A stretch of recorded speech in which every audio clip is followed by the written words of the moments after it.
What is a stargate?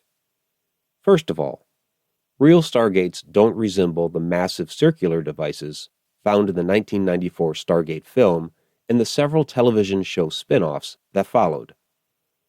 For those who are unfamiliar, these devices stood at about 20 feet tall with an inner ring of symbols of which a chevron mechanism, essentially dials an address in space from the available glyphs. Once an address is correctly called upon, the Stargate is activated, and a watery substance floods the ring, allowing passage into a tunnel that whisks anyone who steps through to a location somewhere else in the universe. It was fantastic movie magic, especially for 1994 when the film debuted, and it caught the imagination of enough people that an entire franchise was born. But that was Hollywood. When we begin to examine real Stargate structures more closely, we'll discover they come in all shapes and sizes, and are found in more locations around the globe than just under the sands of ancient Egypt, although this book will certainly have a distinctive focus there. Ironically, however, the city of Fushun in China has constructed a massive monument standing more than 500 feet tall called the Ring of Life, which looks quite similar to those large stargates from the film and television shows. But it was not at all constructed with the idea of stargates in mind. This was simply built as a tourist attraction, but given its shape and sheer mammoth size, our modern cultural context relates it to the Stargate franchise. And that is important to note as we continue forth in this examination.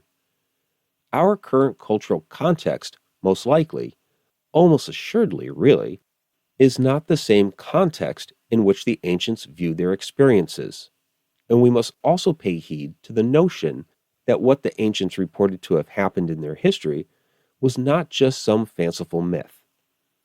But how do we translate what they experienced into our own modern context without losing the facts due to our own preconceived prejudices about the way today's sciences believe the world worked and works?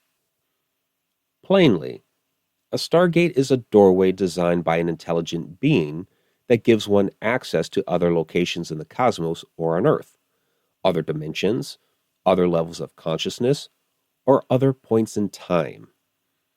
These differ from portals in that portals are naturally occurring, although an intelligent being may have harnessed the power of a portal and bent it to its will in order to create a stargate with it.